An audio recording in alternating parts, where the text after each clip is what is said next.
ছুটির দিন থাকায় সকাল থেকে রিহাব ফেয়ারে আসতে শুরু করেছেন ক্রেতা ও দর্শনার্থীরা। বেলা গড়ানোর সাথে ভিড় বাড়বে বলে মনে করছে আয়োজক প্রতিষ্ঠান। এদিকে ক্রেতাদের আকৃষ্ট করতে আবাসন কোম্পানিগুলো দিচ্ছে আকর্ষণীয় মূল্য ছাড় সহ নানা ধরনের অফার। রিহাব কর্মকর্তারা জানান, এই ফেয়ারে ক্রেতা ও ডেভেলপারদের সংযোগ স্থাপনের একটি বিশ্বাসযোগ্য মাধ্যম। একসঙ্গে প্রকল্পের অবস্থান, সুযোগ সুবিধা ও বিনিয়োগ সম্ভাবনা যাচাই বাছাই করার সুযোগ থাকছে। গৃহ ঋণ সুবিধা, অর্থলগ্নিকারী প্রতিষ্ঠান এবং বাড়ি নির্মাণের উপকরণ দেখারও সুযোগ পাচ্ছেন ক্রেতারা। 2001 সাল থেকে ঢাকায় রিহাব হাউজিং ফেয়ার শুরু হয়। এটি ঢাকায় অনুষ্ঠিত রিহাবের 27তম ফেয়ার। আবাসন মেলা সম্পর্কে জানতে আমরা যাচ্ছি বাংলাদেশ চীন মৈত্রী সম্মেলন কেন্দ্রে। সেখানে আছেন সহকর্মী মাসুদুজ্জামান রবিন। ছুটির দিনে সাড়া কেমন দেখছেন?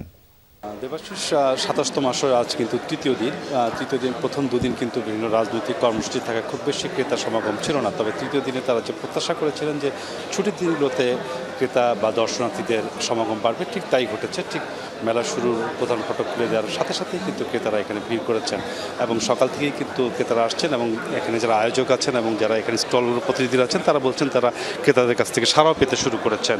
মূলত ফেয়ারে সাধারণত মধ্যবিত্ত বা উচ্চ মধ্যবিত্ত শ্রেণীর ক্রেতাদেরই আনাগোনা বেশি থাকে। এবারও ঠিক তাই হয়েছে, ব্যতিক্রম হয়নি। এবং তারা বলছেন যে বিশেষ করে যারা ছোট এবং মাঝারি আকারে ফ্ল্যাট কিনতে চান তারাই কিন্তু মেলায় আসেন। আর মেলায় আসার কিন্তু একটি প্রধান উদ্দেশ্যই হচ্ছে যে কিছুটা ছাড় পাওয়া কিংবা যে আর্থিক সুবিধাদিগুলো আছে সেগুলো উপভোগ করা। এবারের মেলায় কিছু ব্যতিক্রমী বিষয় আছে এবং যারা এখানে স্টল প্রতিনিধি, যারা বিক্রয় প্রতিনিধিরা আছেন তারা কিন্তু বলছেন যে সম্প্রতি আমাদের ঢাকা শহর এবং ঢাকার আশেপাশে ভূমিকম্প হতে এবারে কিন্তু ফ্ল্যাটগুলো কেনার ক্ষেত্রে ক্রেতারা সবচেয়ে বেশি তাদের আগ্রহের জায়গা হচ্ছে যে বিল্ডিং নির্মাণ প্রযুক্তি কী ব্যবহার করা হয়েছে, বিল্ডিং নির্মাণে কী ধরনের সামগ্রী ব্যবহার করা হচ্ছে। এবং আরেকটা বিষয় হচ্ছে যে এখানে খুব সুউচ্চ ভবনে কিন্তু বিল্ডিং কেনার ক্ষেত্রে কিন্তু আগ্রহটা কিছুটা কম দেখা যাচ্ছে। অর্থাৎ মাঝারি আকারের ভবন যেগুলো, সেগুলোতে ছোট আকারের ফ্ল্যাট, এগুলোই কিন্তু তারা বেশি কিনছেন।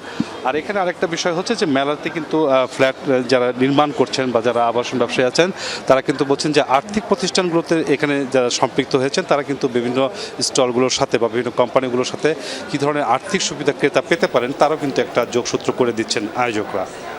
দেবাশিস, ধন্যবাদ রবিন যুক্ত হবার জন্য।